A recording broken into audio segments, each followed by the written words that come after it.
Welcome back to Fight and Talk Wales. It's been quite a while since our last show. Just a quick big shout out to our sponsor, Dan Gumshields Hughes. I'm sure most of you know him now. He's on the Welsh boxing circuit quite a lot. Get in contact with him for any gum shield needs. We actually did film a show last June or July, I think it was, but we had a few technical difficulties, so we couldn't put it online.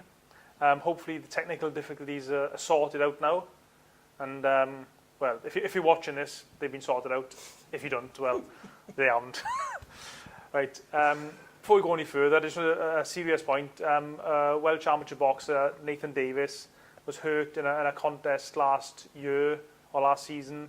There is a fund set up for Nathan, the Nathan Davis Trust. It's on my Facebook page, it's on the Welsh Boxing Facebook page. I think Guy Lockett is involved as well, so if you want to donate to that or get involved, then just follow the link and donate to help Nathan. Lots been happening in Welsh boxing. I suppose we'll start at probably the most important thing involving Welsh fighters, which is Liam Williams against Liam Smith, the rematch. Sensibly moved the date to 11th of November in Newcastle. I'm not quite sure Newcastle is a good place for it, but can't wait for the rematch, John. Can't wait. You know, as I've said before in the past, I love nothing more than a grudge match, and these two absolutely detest each other now, don't they? Yeah, it's funny that in some fights, as you know yourself, there's two boxers and they probably get on and they probably actually be friends. They probably sparred together and trained together over the years, but they pretend to dislike each other to sell the fight.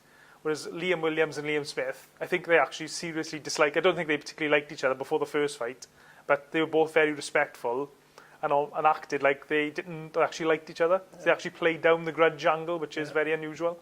I know myself from going to the gym a year or two before the fight actually happened. You know, we knew it was potentially going to happen, but there was never any nice, kind words exchanged about Smith, and even worse now. And I think from Williams' point of view, looking at the press conference that took place recently in Newcastle, which is online if you want to watch it, I think Liam Smith has definitely decided he wants to try and get under Williams' skin and rile him and perhaps try and make him lose his cool, which was something that happened to Liam Williams in his fight with Gary Corcoran. But he didn't in the first fight, did he? No, he done exactly what he had to do, but maybe I think he was hoping he was going to get Smith out of there, but Smith showed how tough he was and kept coming, didn't he? Yeah. I mean, from you're a trainer yourself, John. If you were in Smith's corner, what advice would you give him for this fight? If I was in Smith's corner, don't know, just go down round one. Let Liam win. No, what's Smith got to do differently? I think he's got a bit more work rate this time. You know, all I do is pressure, a lot of pressure. But you know, he wasn't doing much in the rounds, and that's why Liam was, Liam was taking the rounds. But Smith needs to be throwing and landing a bit more this time, I think. Yeah, definitely. But of course, if he is more aggressive, I suppose that leaves him a lot more open, and he actually opens himself up to allow Liam Williams to attack a little bit more. Because I think Liam Williams, the first time round, he had to try and break Smith's guard down, because Smith had a high guard. He wasn't doing much, like you said. So I think it could be an even better fight. Quite often rematches are not better. Actually, the first fight is better than the rematch. But I think this time, if Smith is more aggressive, it could actually be a better fight. Yeah, and maybe target the body a bit more this time. You know, slow him down our way. So, we know how tough Smith is. He showed that. You know, in with Canelo, he can take a shot, but you know, start targeting the body, and you know, I'm sure that'll slow him down. And from Liam Williams' point of view, was it just more of the same? More of the same, yeah. That's all you got to do. Same again. Maybe slow it down a little bit. You know what I mean? Because he did go at a fast pace, and I think, you know, that fast pace, he was thinking that Smith was going to crumble, but he didn't. So it's more of the same of Liam. maybe a few more body shots, and just pace himself a little bit better. So do you think who's taken more of an advantage from the first fight, if either of them, or does it make no difference? I'd say Liam. Liam? Yeah, he could take more from that first fight. He knows how tough Smith or is. Williams? Sorry. Yeah, Liam Williams can take more from the first fight, because he knows what Smith's all about. He knows how tough he is, and he knows perhaps he got to pace himself a little bit better. Yeah, and I think probably Liam Smith has already been in tough fights. Like you said, he's been with Alvarez, probably the top 2 or 3 pound for pound in the world. But I think that was Liam Williams' toughest fight, and I think actually Liam Williams has probably learned a lot about himself in that fight. Yeah. And he knows himself that he is, because he's done it in the ring now. He is a world class fighter, and he's in with another world class fighter, and had a really good performance. But another thing, if Liam had actually stopped Smith on that fight, the credit he'd been given would have been just unbelievable, because he did do the number on him. It was kind of like an Alvarez all over again. And one worrying thing from a Williams point of view, looking at the first fight, was how did the judges have it so close? And the scorecards were only a couple of rounds. Yeah. Because I actually watched it back fairly recently. I thought Williams looked like he was winning very easily by 3-4 rounds. Yeah. Even. Yeah. And that's from me trying to be neutral. So, and I just got to say, Newcastle, really, why Newcastle? I mean, from probably as far away from Wales as possible within England. Yeah. It's not particularly close to Liverpool. Obviously, it is a lot closer than Wales, but it's still not close to Liverpool. It's just a shame it couldn't be in Cardiff or in Manchester or London. Oh, it's a shame it's not on the undercard of the Joshua fight, isn't it? Yeah. So, massive night.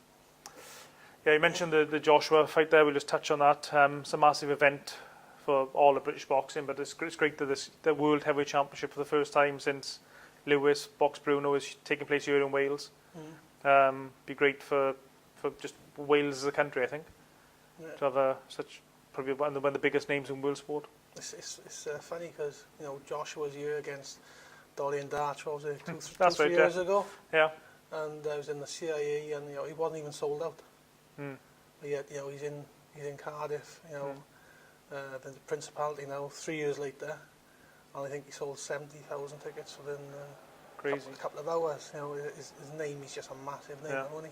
And you mentioned Darch, Aberdeen's Dorian Darch. I think I could be wrong, so correct me if I'm wrong. I think Dorian Darch is the only fighter that Joshua's fought as a pro that he hasn't knocked down. So that's a claim to fame. Welshman's never been knocked down by Joshua. So and also and he did take some big punches. He did. I remember I was in the corner actually, and Dorian Darch's corner, and I think at the end of the first round, Joshua hit him with about 5 or 6 straight punches, and Dorian sort of stumbled back to his corner. I remember him going like this to his corner, man. You could hear them, you could actually feel the boom. But that's a great, this is something for Dorian Darch to tell his grandkids. Yeah. I fought the guy who became world heavyweight champion. Yeah. Also on the undercard of Joshua Pulev is Cardiff's Joe Cordina, 4 wins, 4 stoppages. There was mention of this being a title fight. For which title we don't know. It was probably be nice if it was a Welsh title or one of the traditional titles, but it's probably more likely a international title, I'm guessing. Yeah. What do you think of Joe Cordina's progression as a pro? Brilliant, yeah. Got some good backing. Everyone seems to be getting behind him. It's kind of like as if they've adopted him as like a kind of Englishman with publicity and that he's getting.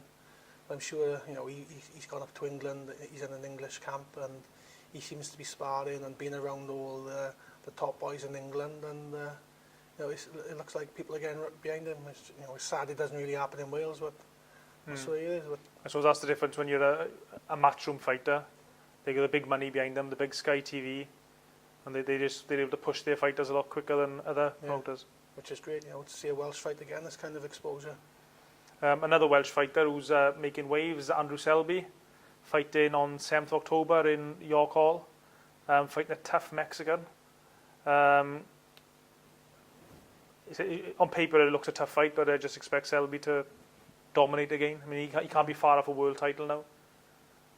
Gutted I'm not going to this, but I'm sure with being in the York Hall, you know, it's going to be an atmosphere probably as good as you know, Josh was fighting in the Principality Stadium, because you know, it's a great atmosphere there, and you know, Selby puts on such a show. It's gonna be one hell of a night. The guy is fighting Maximo Flores, the name we got here. 23 wins, 16 KOs, 3 losses, been stopped twice. Most of the guys he's fought got decent records. He hasn't really travelled outside Mexico, but look at his record here on Box Rec. So it's there for Selby. He can't be far off a world title shot now. I think he's 3 in the WBC and 10 in the WBO. For some strange reason, he's not actually rated at all by the IBF or WBA. But that says a lot about boxing ratings, I think. But look forward to Selby getting that world title shot finally. And just say, you know, if you've got the opportunity to go and watch him live, go and watch him live, because the skills this boy got is unbelievable, and probably one of the best boxers I've ever watched live. Like, I've saw since the Alvarez Triple G fight recently, I've saw a few people put videos online of some of Alvarez's defensive skills. But if you want to watch real defensive skills, even better than that, just put a few clips on of Andrew Selby. I mean, a few people are calling him the Matrix, because his defensive skills are amazing, and the way he can turn defense into attack is amazing as well. Yeah, and speed, he's got it all. And also, I meant to say it, but as John said, there were about 70,000 tickets have already been sold for Pulev and Joshua. Be great. I think Richard Lewis was a big fan of the show. Yeah, he mentioned on Facebook a very good point. It'd be nice if some of those people who go into the Joshua Pulev fight to actually, if you like boxing, I know it's the star appeal with Joshua, but to support some of the smaller boxers. Some of the guys fighting on small all shows, because you buying that £30 ticket or £35 ticket just means they can carry on their career, and it really helps them.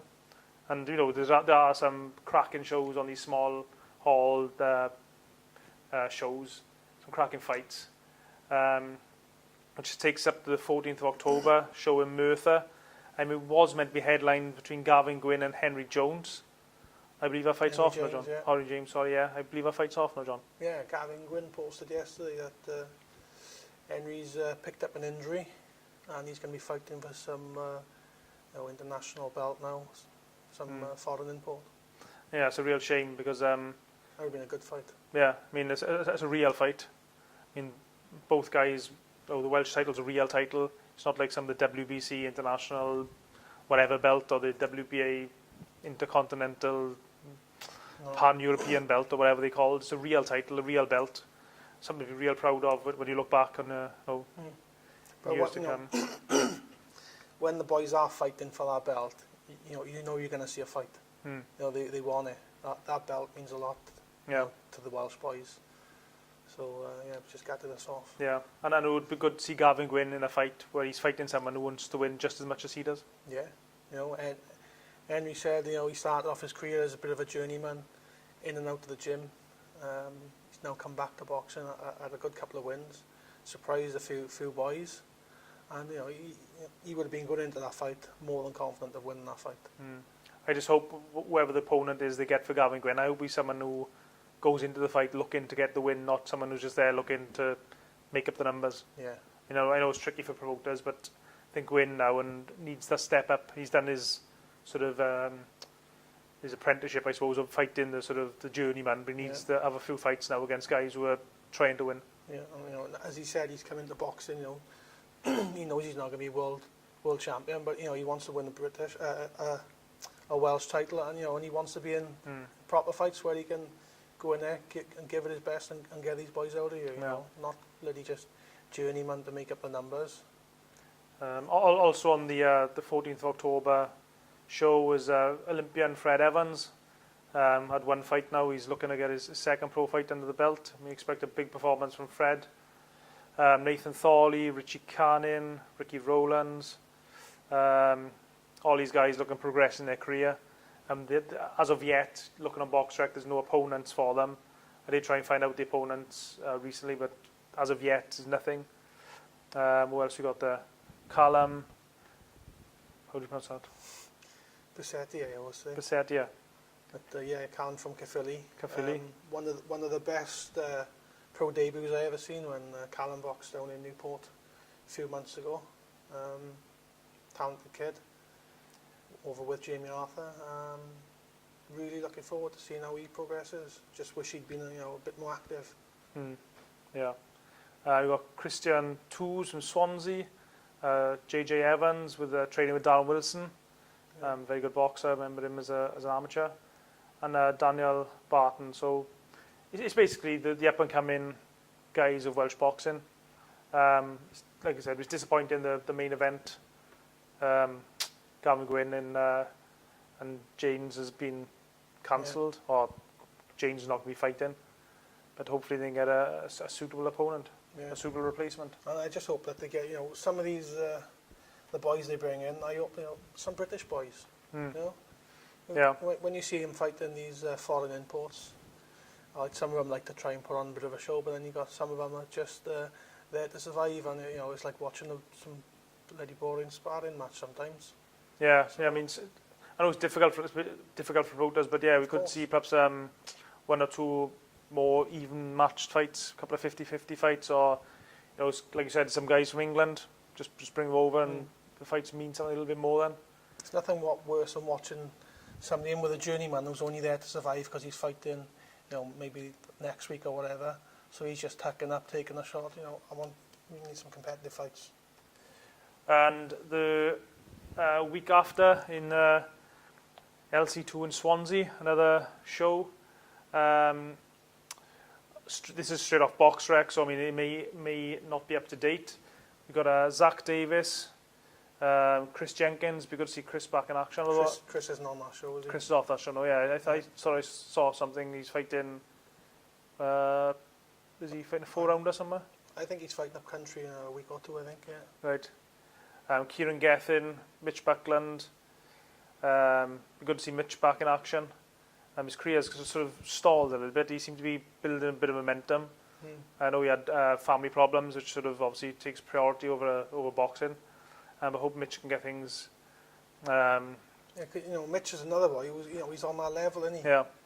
So we need to see him a bit more active in these big fights. Yeah, 12 months ago we were getting excited about a fight between Mitch Buckland and Chris Jenkins. Yeah. If you remember, they had a venue ready for it. Yeah. I think Paul Boyce is going to promote it, and all of a sudden that fight fell through because the venue wasn't available. But still, that'd still be an excellent fight, Chris Jenkins and Mitch Buckland. I mean, hopefully, if there's any promoters out there watching this, that's certainly a fight I think people within Welsh boxing would be excited for. And I think both Chris and Mitch are in a position now where they need these fights. It'd be a massive Welsh fight, wouldn't it? Yeah. Also, continuing his pro career is Geraint Goodrich from my neck of the woods. Geraint, 2 wins now from 2 fights. He took a fight at last minute or late notice over in Bristol, and he went there as the away fighter, but he managed to get the win. And even though Geraint hasn't got much experience as a boxer, I just love his attitude to boxing, because he comes from a football background. He actually got into boxing through white collar boxing. I think he had 17 fights under the Welsh ABA, and then just decided to turn pro. And while he's, by his own admission, he's not the most skillful boxer in the world, but he gives 100%. He got a great attitude to train, and he's just trying to get as far as he can in boxing, which that's the reason I look forward to following his career. That's what I was going to pick up on, his attitude towards training, as you see on Facebook. He has adopted, what you got to be doing, if you want to be a pro boxer. Yeah. You haven't just turned pro to maybe win 1 or 2 fights or be a journeyman. He's actually giving it a go, isn't he? Which is great. And I did say to Geraint on Facebook the other day, I sent a message saying that there's a video of him leaving his camera, running up and down the hill, the dunes down by Bridgend. I said to him one day he's going to be at the top of those dunes and someone's going to swipe his camera. But you probably. Yeah, me. If I'm down there, I'll be following him down. Also on the bill, we got Lance Cooksey, his 3rd fight. Ricky Owen is supposed to be on the bill. I remember watching Ricky fight 4 or 5 years ago. Such a talented guy. Disappeared from boxing. It's great to get him back in. Hopefully he can get a few wins and get himself a title shot. He can't be too far off there. You got Mano Lee, Jamie Lee, or Jamie Lee, sorry. Meredith Thomas. I remember Meredith from the amateur days. Boxed in the finals, I believe, in 2015, if I can remember. And I suppose the name that stands out there is Cody Davis. That'll be the interesting fight, I think, to see how I mean, I've been watching Cody for a while. He was up in the GB squad in Sheffield for a short period, which says the sort of standard he is. He's been training with Gavin Rees, been sparring with George Groves. I think he's managed by Gary Lockett. So it's going to be really interesting to see how his career starts. Them three names we mentioned there, Davis, Thomas, and Lee, they're big names in the amateur scene, aren't they? So these are three of the top amateurs coming through to the pro rankings, and be interesting to see how they do. Yeah, and I think with Cody Davis, even though he's been an amateur, he hasn't had any pro fights yet. He's always trained like a pro.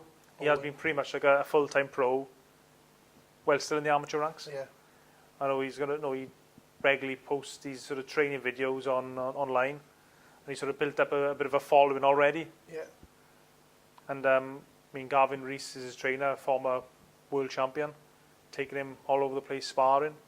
So that's definitely one to watch. He's got potential to be the next big thing in Wales. Yeah, yeah. Like I say, he's got a following behind him.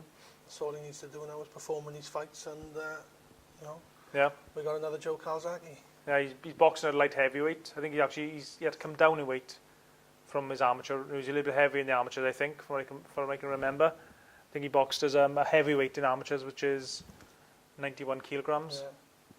Yeah. But yeah, it's going to be exciting. Look forward to watching the progression of Cody Davis. Another news, Welsh fighters we've had in action over the last couple of weeks, Key. Nathan Cleverly, he's out in America, and he's also announced his retirement since that fight. Yeah, Nathan, obviously, as we all know, he lost to Badu Jack. Disappointing performance, I think. I don't know whether perhaps Nathan is... He said in his retirement statement that he's just lost the love of boxing. I think his heart's not in it, which it looked like that from his performance. I suppose Nathan's it's a bit difficult for him because he's sort of in between. He's too big for light heavyweight, but he's too small for cruiserweight, and he's sort of in between weights. That's a shame. I mean, Nathan's he's had some good times with Nathan, watching him fight.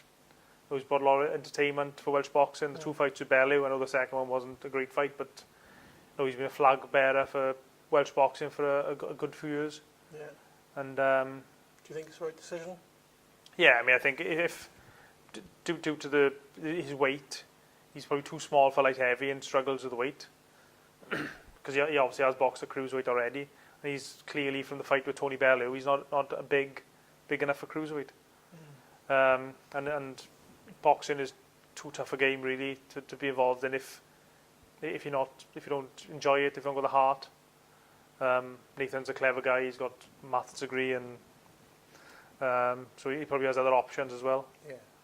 And I think he's put the money he has earned. He probably got paid very well for his second fight with Tony Bellew, which was a pay-per-view fight. So he got probably very well paid for that. Yeah. So hopefully he's got some money put aside, and I'm sure we'll see Nathan popping up as an analyst or something in shows to come. Yeah. Another fight that's been in action. Wales is our only world champion now since the lost by Nathan Cleverly of his light heavyweight title is Lee Selby, fought on the undercard of Arthur Abraham. Another really good performance with Selby, who had really difficult personal circumstances at the time. I'm sure we all know what they are, so we won't go into them. But it was a credit to Selby and on the performance.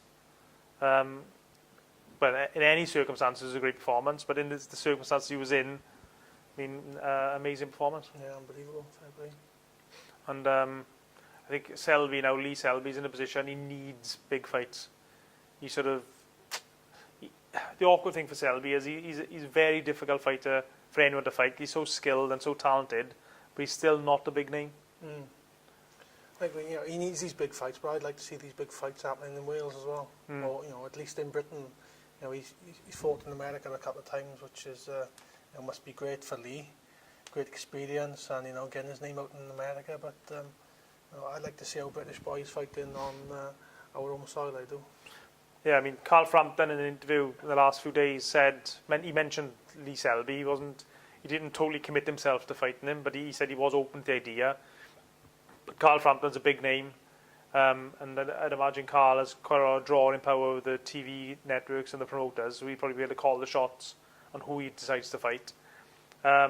a fight I think would be a lot easier for Selby to make, or his team, would be something like Scott Quigg. He's boxing a featherweight now. He's a fairly big name. Yeah. He's got, obviously the world title is there for Quigg to fight. I think style-wise, would be very exciting. I think that'd be a brilliant fight. But there's 3 big fights out there which would be a big draw to get in the audiences, which would be Frampton, Quigg, and Warrington, isn't it? Yeah, Warrington. I forgot about Josh Warrington. I think he's actually in action 21st October as well. I think. Yeah. I'd love to see that fight. But I think the Warrington fight Selby actually. shut him up. I think the Warrington fight is I think it's a final eliminator for the IBF title. So if Warrington wins that, in theory, he should be fighting, or Lee Selby will have to fight him next. Yeah. Although I think actually, for style-wise, I think Lee Selby beats Josh Warrington fairly easily. Comfortably. I mean, I'm guessing that fight, I mean, Warrington's a big ticket seller up in the north of England, so I'm guessing that fight would take place up that direction. Probably, but get it in Cardiff. Yeah, I mean, it would be great to have it in Cardiff, but I think as the promoters always say, there's 2 indoor arenas in Cardiff. One is the Millennium Stadium, which is huge, 78,000 tickets, which not many boxers across the world can sell that many tickets. And then you got the Motor Point, which is about 5,500, which is probably a little bit too small for a world title fight. Yeah. But well, yeah, I just hope Selby can get one of those big fights now, because he deserves it. He's been champion now for a while. He won the title against he didn't win a vacant title. He actually won a real world title off a genuine champion. I just hope he gets the big fights now. Okay, so I think that sums it up. If you've got any thoughts on the show, any feedback, let us know. Share it, retweet it, or whatever. And we hope to catch you on the next Fighting Talk Wales.